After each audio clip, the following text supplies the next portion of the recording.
Okay so welcome back to option trading only. One day time frame पे अगर Nifty और bank Nifty पे जाते हो तो आपको कैंडल अलग दिखाई देगी। 5 मिनट टाइम फ्रेम पे जाके अगर आप क्लोजिंग चेक करोगे तो वो क्लोजिंग अलग दिखाई देगी। इसका मतलब क्या है, क्यों हो रहा है, मैं सब समझाऊंगा इस वीडियो के अंदर। देखो, अगर मैं लास्ट डे पे 5 मिनट टाइम फ्रेम की कैंडल देखूं, 3:10 की कैंडल है जो 3:15 पे कंप्लीट हुई। इसका क्लोजिंग प्राइस क्या है, 24369.3।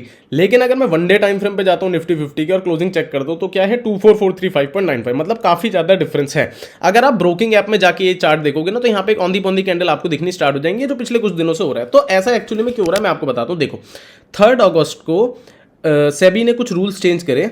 एक चीज इंट्रोड्यूस करी उन्होंने, CAS is closing auction session. ठीक है, इसमें क्या हो रहा है, जो कंटिन्यूस ट्रेडिंग हो रही है आपकी वो हो रही है 3:15 बजे तक सिर्फ। ठीक है, 3:15 बजे के बाद पहले वीवैप से कैलकुलेट होता था एवरेज प्राइस निकाल के वॉल्यूम बेस्ड। अब वो चीज हो गई है ऑक्शन सेगमेंट में वो चेंज हो गई है। ठीक है, आपको उससे इंपैक्ट नहीं होना।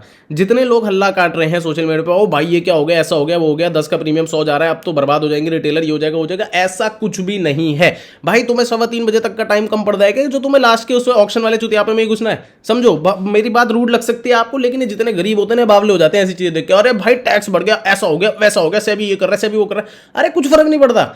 मैं आपको सिंपल एक लाइन में आंसर दे रहा हूं। अगर आप इंट्राडे ऑप्शन बायर या ऑप्शन सेलर हो और आप 5 मिनट टाइम फ्रेम का यूज करते हो मेरी तरह, तो आपको इस क्लोजिंग पे भरोसा रखना है। जैसे अगर इस पर्टिकुलर चार्ट की मैं बात करूं, आज है 13 अगस्त, तो ये क्लोजिंग हुई है, ये ओपनिंग हुई है, that means market is in gap for us. Last के कुछ टाइम में क्या प्राइस डिसाइड हुआ उससे हमें फर्क नहीं पड़ेगा। हम सिंपल अपना इंट्राडे चार्ट देखें। अगर हम इंट्राडे पे ट्रेड कर रहे हैं, अगर हम one day time frame use करते हैं किसी और ट्रेड के लिए, फॉर एग्जांपल स्विंग ट्रेडिंग के लिए, कुछ इंपॉर्टेंट जोन मार्क करें सेलिंग हेजिंग के लिए, तो फिर हम यूज करेंगे one day time frame. That's it, इससे ज्यादा डिफिकल्ट कुछ है ही नहीं। कंफ्यूज हो गए हो आप कंफ्यूज हो रहे हो बिकॉज ऑफ द नॉइस। आप मुझे कभी नहीं देखोगे फालतू चीजों में पड़ते हुए। जैसे आपको लोग लगे पड़े थे कि स्ट्राइक करेंगे, स्ट्राइक करेंगे, स्ट्राइक। अरे घंटा करोगे स्ट्राइक, तुम कर लो, मुझे नहीं करनी। सीधी बात है, जो चीज जिसमें दिमाग होगा वो अपने चार्ट से मतलब रखेगा, अपने आप से मतलब रखेगा, उसको अपनी ट्रेडिंग से मतलब होगा, वो हल्ला गुल्ला नहीं काटेगा। और आप कभी भी देख लेना, सेंसिबल बंदे हल्ला काटते हुए आपको दिखेंगे भी नहीं। ये जो गरीब होते हैं ये बावले हो जाते हैं। और भाई बुरा मत मानना, कोई अगर गरीब भी इस वीडियो को देख रहा है, मैं आपकी फाइनेंशियल कंडीशन का मजाक नहीं उड़ा रहा,